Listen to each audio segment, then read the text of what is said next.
Then let me start. Why understanding is more important than memorization? As the saying goes, understanding will lead to memorization alone will only lead to understanding. Understanding is often regarded as more important than word memorization. But why is that the case? The canvas in our brain does not store information in isolation. Instead, it connects your information with existing concepts, experiences, emotions, and meanings. When you rely on memorization, our brain focuses mainly on temporal storage, and only a small portion of the information moves into long-term memory. However, understanding works differently. It allows us to grasp information in a structured way. Rather than storing facts separately, our brain organizes information like a map, making it easier to recall and apply in different situations. Studying for understanding also activates multiple brain circuits. The prefrontal cortex analyzes social structures, while the temporal lobe processes language and meaning. When these regions work together, this information is not simply memorized, it is reconstructed into meaningful knowledge. As a result, this knowledge strengthens long-term memory pathways. In summary, memorization depends largely on short-term memory and fades quickly. Understanding, on the other hand, activates multiple brain circuits and builds memory lost. Although some people can success through memorization alone, both scientific evidence and real-life experience show that understanding is far more effective for long-term learning. Thank you for listening.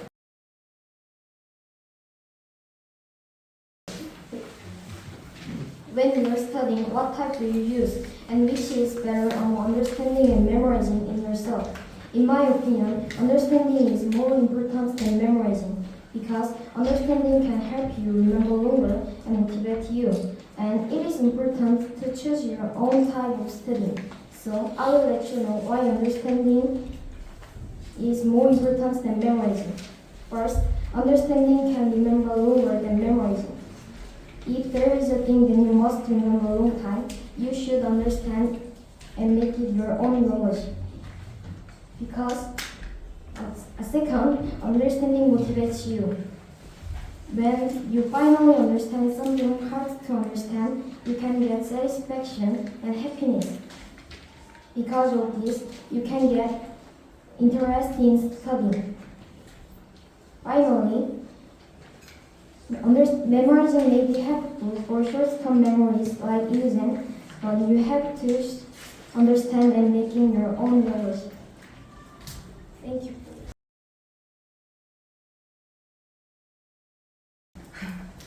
Many students try to everything for tests. However, understanding is much more important than just memorizing. First, understanding lasts longer. If you only memorize words, you will forget them after the test. But if you understand the why, you can remember them for a long time. Second, understanding helps you use your knowledge. When you understand the rules, you can solve new and difficult problems. Memorizing may help with the same questions, but understanding helps you grow as a learner. In conclusion, memorizing may help you pass a test, but understanding helps you grow as a learner. So don't just repeat words. Try to understand the meaning, because understanding doesn't just help you grow as a learner. It helps you learn for the future. Thank you for listening.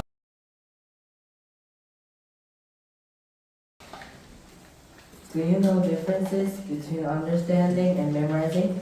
Understanding is the process of comprehending concepts and principles so they can be applied in new situations. And memorizing is the process of rapidly storing information to reproduce it exactly. So I will talk about why understanding is more important than memorizing. The first point is permanence. For instance, in tests, memorizing can be useful, but we can't remember it all the time. Understanding, however, helps you link new ideas to what you already know, so they can stay in your memory longer. Also, according to Craig and Lockhart's research, memorizing only deals with superficial information, so we forget easier. But understanding deals with deeper things and connects context, so we can remember it longer. Next, if we memorize something, we will not be able to solve it in other conditions. Memorizing relies on formulas or patterns, but if you understand something, you can use it every time when we need. Moreover, without enough understanding and application, there is a limit in solving problems and creative thinking. Lastly, we can make less mistakes. Memorizing can be only writing patterns, but understanding allows us to solve new types of problems or real situations. Also, if you understand the relationship between concepts, we can prevent confusion when we solve problems. We can review our answers and can correct the answers too. Therefore, memorizing is stuck on the idea that there's only one answer, but understanding lets you find different ways which helps avoid mistakes. So, understanding is the way which ensures accuracy and safety. In conclusion, understanding is better than memorizing, and memory can solve applied problems and less mistakes. As Albert Einstein once said, any fool can know, the point is to understand. So, please don't just memorize, but understand. Thank you for listening. Do you think understanding is more important than memorizing? I believe understanding is more important than memorizing. Some people may think memorizing is better, but I want to change their opinion. First, understanding helps us remember for a long time. What we memorize is often forgotten quickly, but when we understand, it stays in our mind and becomes a real knowledge. And this knowledge can be used in later, even in more difficult situations. Second, understanding allows us to apply what we learned. If you only memorize a formula, we cannot solve a problem if the type changed. But when we understand how the formula works, we can solve a problem even though they look different. Lastly, understanding lets us explain ideas to others. If you truly understand something, we can teach it or explain it in our own words. However, memorizing is hard. Why? Because memorizing is only an information without meaning. So now, do you see why your understanding is more important than memorizing? I hope this changes your opinion. Thank you. Why understanding is more important than memorizing. We study many complex concepts. How do you react when you face difficult ideas? Some students try to understand them, while others just try to memorize. However, we cannot memorize everything, and memorizing does not always help. So let's find out why understanding is more important than memorizing. First, understanding and memorizing have different memory effects. Understanding helps us remember information longer and more effectively. Memorizing can work for a short time, but we often forget soon after. Since our memory has limits, we cannot memorize everything. Second, understanding gives meaning to learning. If we only memorize, there is no reason for why we study. When someone asks why, students who only memorize cannot explain. Real learning should allow us to explain concepts to others. In the future, society will expect us to understand harder ideas, not just repeat information. That is why memorizing alone becomes less useful. Lastly, understanding helps us solve complex and new problems. It builds creative thinking skills and logical thinking. When a question changes even a little bit, memorizing often fails, but understanding allows us to use our knowledge in different ways and find solutions. To summarize, understanding is more important than memorizing because it strengthens memory, gives meaning to learning, and supports creative problem solving. Memorizing may feel easier at first, but understanding is more effective for the long term. Thank you for listening. Hello everyone! Today I will talk about why understanding is more important than memorizing. First, understanding helps us remember more. Memorization only fills our memory with facts. It is about remembering information, not connecting ideas. However, understanding is different. It connects new information to what we already know. Because of this, we can remember much more. Second, understanding helps us truly use knowledge. Memorization is just about remembering facts. It does not help us fully learn the knowledge. But understanding is different. It helps us learn deeply so we can use what we learn in many different situations. So, why not try to study by understanding, not just memorizing? Maybe understanding can truly help us go beyond our limits. Thank you for listening. Why understanding is more important than memorizing. These days, students memorize less formulas or grammar rules for their tests. However, most of the information they memorize disappears right after the test. On the other hand, students who understand the ideas tend to remember them longer. For these reasons, understanding is more important than memorizing. There are few more reasons why. First, understanding lasts longer than memorizing. According to educational research, memorizing is shallow and temporary, but understanding supports deeper and long-term learning. Second, understanding allows students to connect knowledge. For example, if a student knows why a formula works, they can solve different types of questions and learn related topics more easily. Lastly, understood knowledge can be used in real life, while memorized information cannot. Psychological research shows that memorizing does not help with problem solving because students do not know when or how to apply what they memorize. But understanding lets students to recognize when the knowledge is needed and how to use it. In conclusion, understanding helps students to remember longer, connect ideas, and apply the knowledge effectively. For these reasons, understanding is more important than memorizing. Thank you for listening. Everyone, when we study, do you usually memorize or do you try to understand? In my case, I used to rely on memorization. However, I realized something important. Even though I memorized a lot, I could barely explain what I had studied. So today, I want to answer this question. Why is understanding not only more effective, but also more important than memorizing? Although memorization is essential for building basic knowledge, it has several disadvantages. First, memorized information is easily forgotten. For example, after a test, we often forget most of what we memorized. Second, memorization limits application and creativity. Because the knowledge is not connected to what we already know, we struggle with even slightly twisted questions. Second, on the other hand, understanding is the most effective and enjoyable way for our brains to learn. First, understanding creates long-term memory. This is because the knowledge our brains value meaningful and connected information more than isolated facts. Second, understanding reduces mental exhaustion and increases efficiency. For example, it shortens the review time. Although memorization is sometimes necessary, understanding has more advantages and fewer disadvantages. So next time you study, don't just memorize, try to understand. Thank you for listening. When you receive new information, what do you prefer? Understanding or memorizing?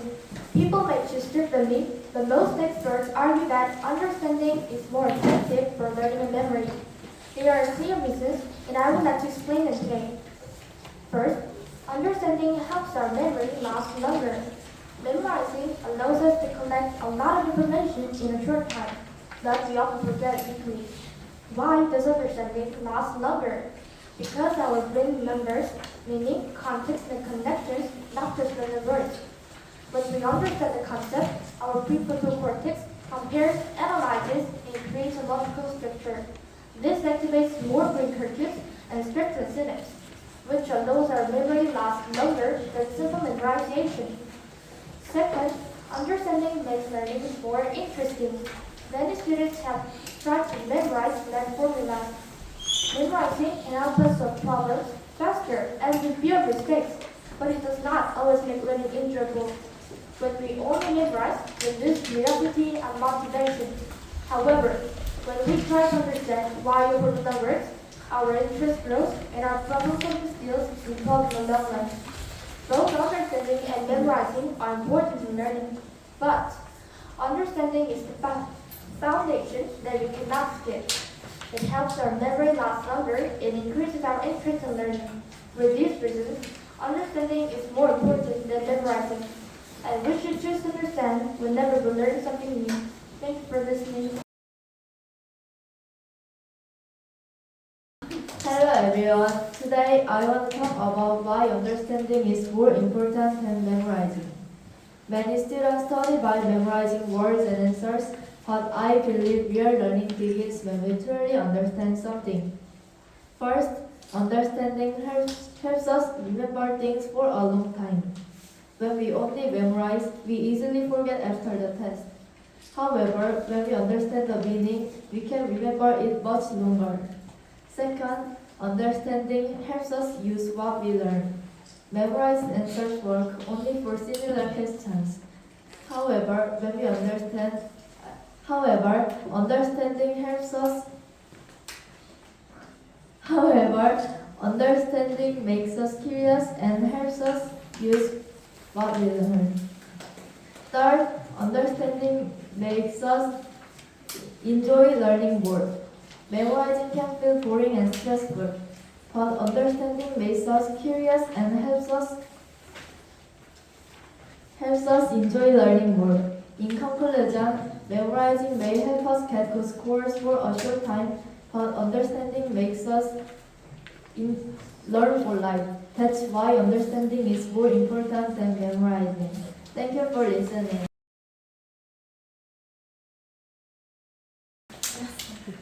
When studying at school or preparing for exams, many people believe that memorization is the most important part of learning.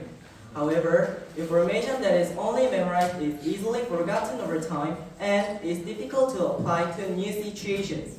On the other hand, learning based on understanding helps knowledge last longer and develops thinking skills. Therefore, today I would like to explain why understanding is more important than memorization. First, knowledge that is understood stays in memory for a long time. Information that is simply memorized is often forgotten after exams. However, when we understand principles and meanings, the knowledge remains much longer. Understanding creates connections between ideas, which makes information easier to recall. Second, understanding improves the ability to apply knowledge. Memorization may help with familiar questions, but it has clear limits when we face new problems or real-life situations. Knowledge gained through understanding can be used flexibly, which strengthens problem-solving skills. Third, learning through understanding develops thinking skills. Thinking about why something happens fosters critical and logical thinking. This not only helps students perform better on exams, but also builds creative thinking abilities that are essential in modern society. Although memorization can be part of learning, it is not enough on its own. Learning based on understanding allows knowledge to last longer while improving application and thinking abilities. Therefore, we should move beyond rote memorization and focus on understanding the reasons behind what we learn. Thank you for listening. Hello everyone! Have you ever tried memorizing instead of understanding? You may think memorizing is a more effective way to study than understanding. However, memorizing cannot always beat understanding. If you want to make a better choice, you should try to understand first when you study. First, understanding helps information stay in our brains longer. When we know the meaning and the reason, we can remember what we studied much more easily. As a result, studying becomes more interesting. Second, understanding helps us learn many things at once. When there is a lot to study, memorizing everything can be very difficult. However, if you understand the whole idea and meaning, it reduces our burden and makes learning easier. Lastly, understanding improves our ability to solve difficult questions. Based on what we learn, we can think more deeply. When we truly understand something, we can apply it and get better results. Although many people rely on memorization, the best way to study is understanding. Our skills improve when we know something clearly and deeply. So, when you study, make sure you truly understand what you learn. Thank you for listening.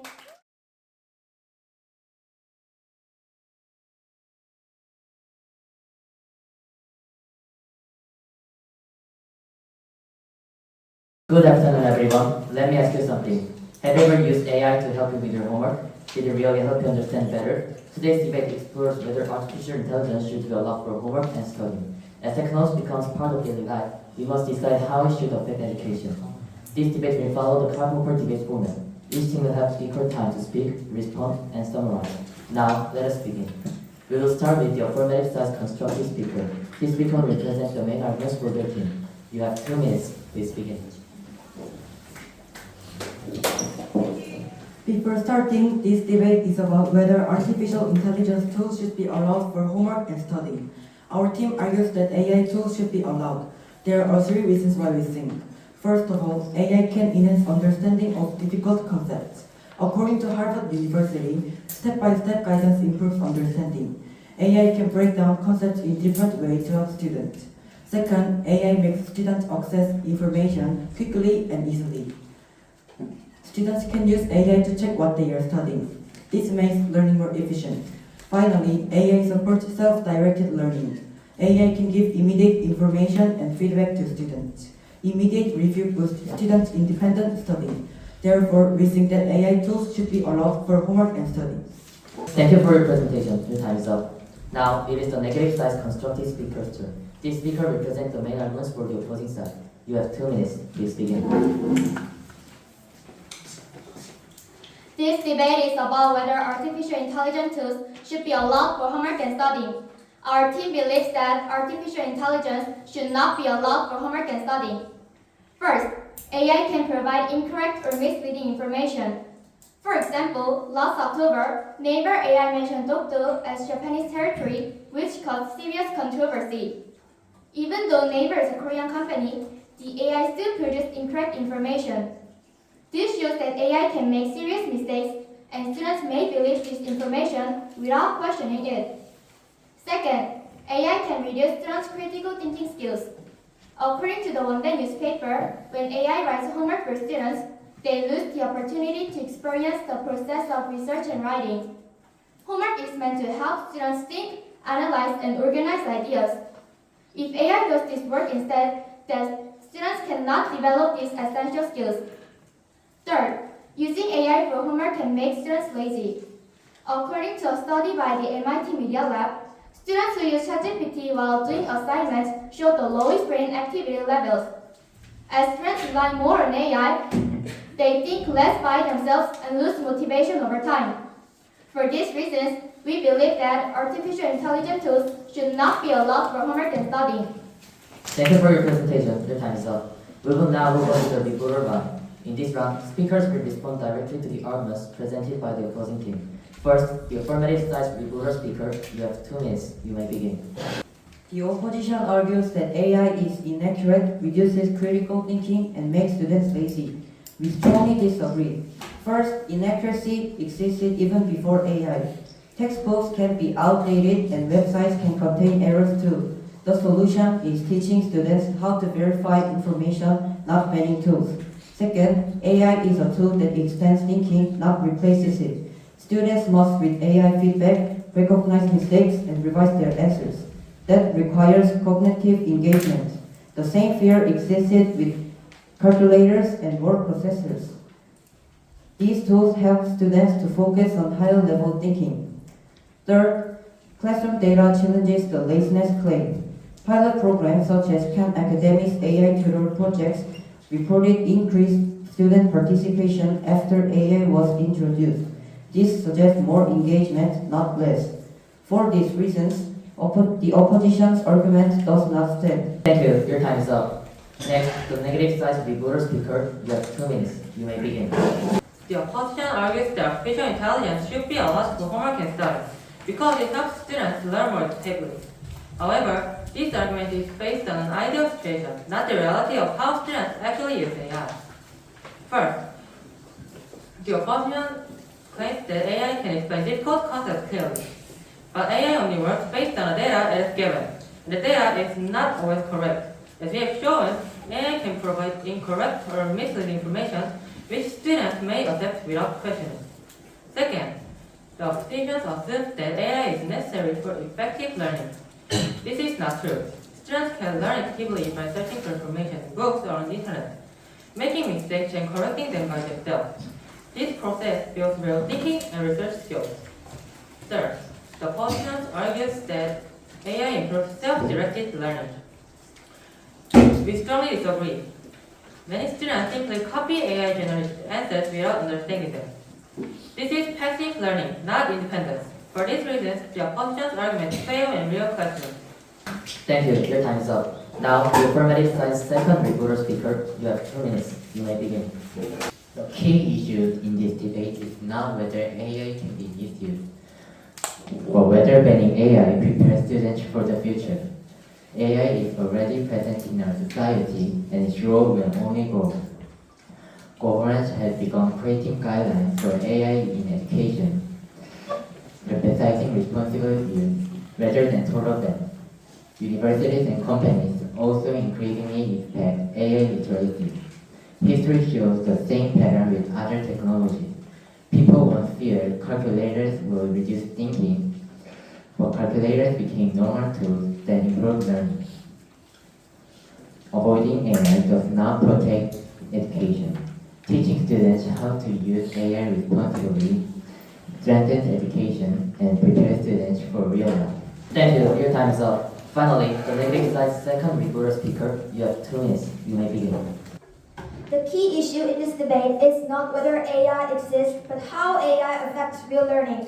Our side focuses on the consequences of using AI, while the other side focuses on how AI is supposed to be used. This different matters. The opposition assumes that students will always use AI correctly. However, this assumption is unrealistic. In reality, many students use AI to finish homework faster, not to understand better. Our side shows that AI can provide incorrect information and reduce critical thinking skills even when students believe they are using it properly. This shows that the problem is not misuse but dependence. Critical thinking is essential for student future. If students rely on AI instead of thinking for themselves, they lose the skill. Although AI may help in the short term, in the long term, relying on AI weakens student learning ability and academic responsibility. For these reasons, our side is more realistic and more reasonable. Thank you. Your time is up. We will now move to the summary round, the final opportunity for each team to explain why their position is stronger. First, the affirmative side's summary speaker. You have 2 minutes. Please begin. Today, we debated whether AI tools should be allowed for homework and study. This debate came down to 3 key points: understanding, learning efficiency, and self-directed learning. First, AI helps students understand difficult concepts through step-by-step guidance. Second, AI helps efficient learning by helping students access information quickly. Third, AI helps self-directed learning by providing immediate feedback and helping students revise. The opposition focused on fear and misuse. Our side focused on future readiness and guidance though. For these reasons, AI tools should be allowed for homework and study. Therefore, our team wins. Thank you. Your time is up.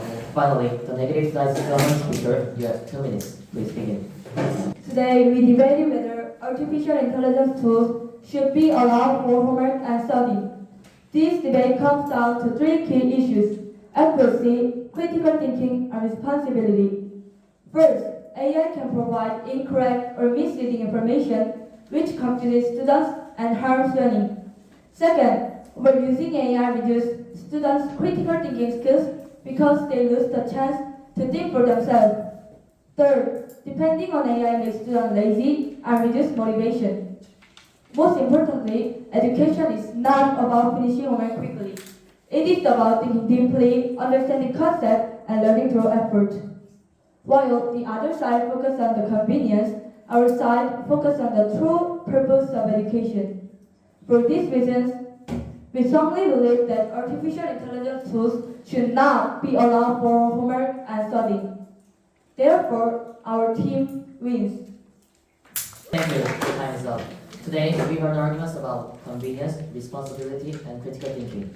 Technology is powerful, but how we use it defines its impact. Thank you to both teams for their clear reasoning and confident delivery.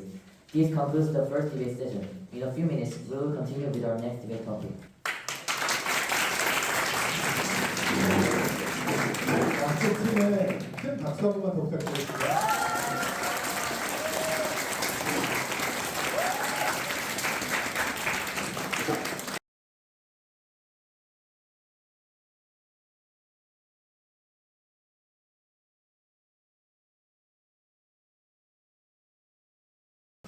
Good afternoon, everyone. Before we begin, let me ask you a simple question. If you saw someone in danger on the street, would you help? And should the law require you to help? Today's debate is about the Good Samaritan law. This topic is not only about legal responsibility, but about what kind of society we want to live in. This debate will follow the card-over debate format, and each team will be given equal time. Now, let us begin. We will start with the affirmative-sized constructive speaker. This speaker represents the main arguments for their team. You have 2 minutes. Please begin. The Good Samaritan law requires people to rescue others in emergencies when there is no serious danger or excessive burden. Our team strongly believes that this law should be revised and strengthened. First, the fundamental purpose of law is to protect human life. The right to life is more important than personal freedom. This issue is not individual liberty versus obligation, but bystander inaction versus human life. Laws exist to protect people. A law that allows someone to ignore a dying person is a failed law. Life is the foundation of all rights, and without protecting it, the law loses its meaning. Second, revising the law helps secure the golden time. Many people hesitate because they fear legal responsibility. However, when the rescuers are protected, they act without fear. In Korea, this effect is clear. After Article 5-2 of the Emergency Medical Service Act was introduced in 2008, the CPR rate by ordinary citizens increased from 1.9% to over 20% by 2020. This proves that legal protection encourages active rescue. Third, revising the law strengthens social bonds. People no longer need to worry whether someone will have them in danger. It sends a clear message that we're responsible for one another. This law is not about punishment. It is about building a safer society where people protect each other. For these reasons, our team strongly supports revising the Good Samaritan law. Thank you for your presentation. Your time is up. Now, it is the negative-sized constructive speaker's turn. This speaker represents the main arguments for the opposing side.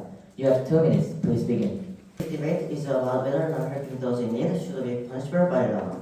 Our team believes that non-helping others should not be punishable by law. First, helping others should be a moral duty, not a legal obligation. True help comes from voluntary action, not from fear of punishment.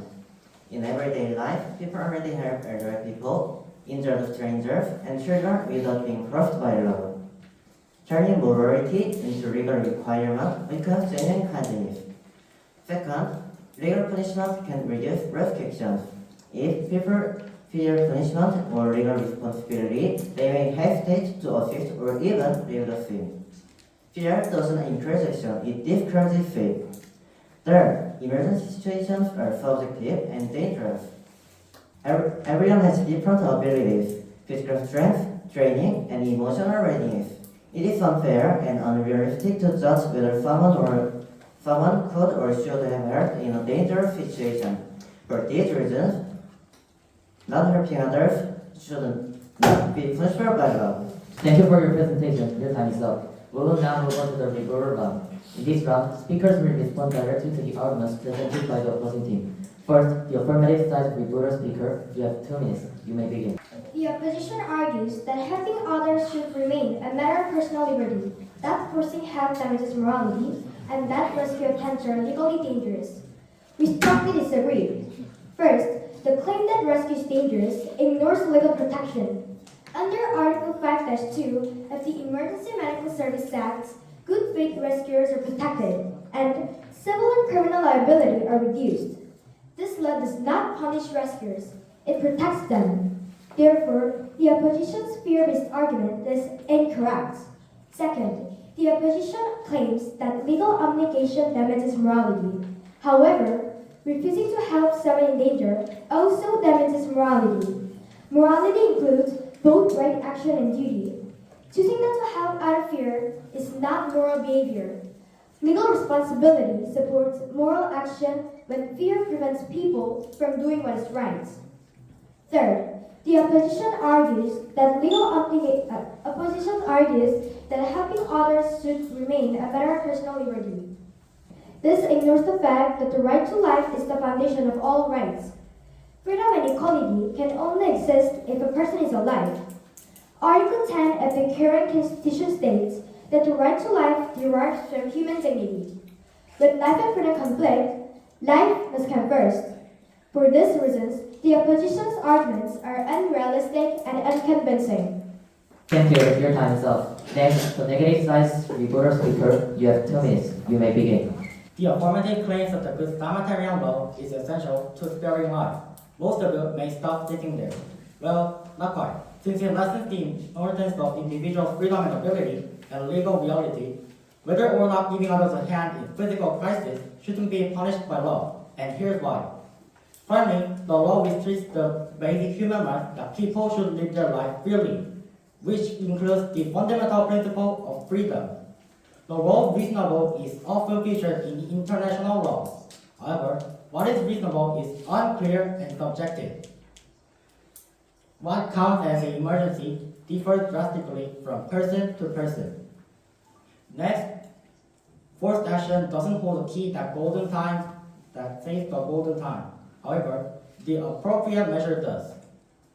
With humans' delicate body, even well-intended actions such as CPR or Heimlich method may rather cause more injuries than don't doing anything. According to the Cornell and Chicago University's research, the more the law imposes forced action, the more likely people tend to do minimum unpunishable acts or just avoid the situation. Lastly, a host of you may think that the Good Samaritan law intensifies social connection. However, if you're one of them, you're in a simple imagination. Even in case of Korea, a woman got a heart attack in subway, and a man performed CPR to her in order to save her breath. However, after CPR and saving her, she only got charged for an inappropriate touch on her body and was fined $5,526, which equals 5.5 million in Korean won. More surprisingly, she didn't even get any words that say gratitude or thanks. It is clear that it doesn't intensify the social bonds. For these reasons, the affirmative statement is unconvincing and untrustworthy.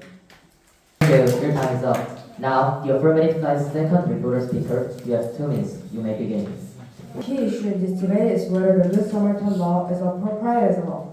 Our side focuses on real consequences and protecting life, while the other side focuses on theoretical risks and fear. When we compare these two positions, the answer is clear. The damage caused by bystander action is permanent. When the golden time is lost, life will last forever. These consequences cannot be reversed. The opposition worries about misuse and unfair responsibility, but these risks are limited and manageable. In contrast, the harm caused by doing nothing is absolute. A law that protects good faith rescuers and encourages responsibility does not weaken society. It strengthens trust and cooperation.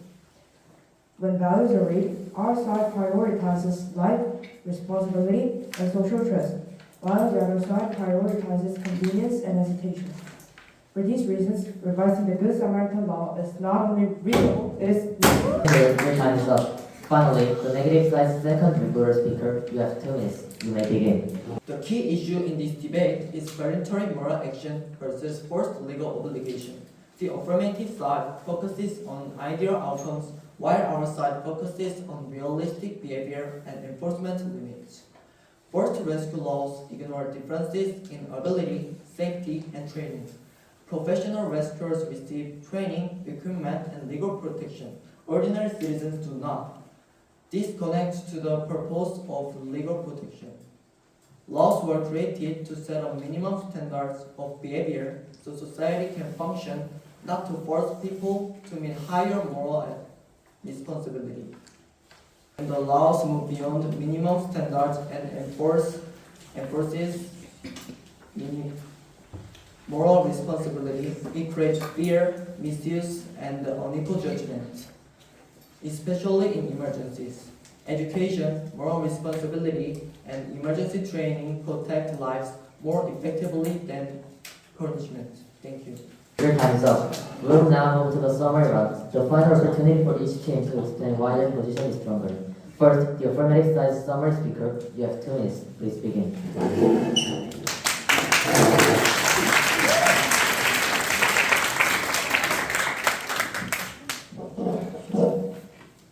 Today, we debated whether the Good Samaritan law should be revised as a law.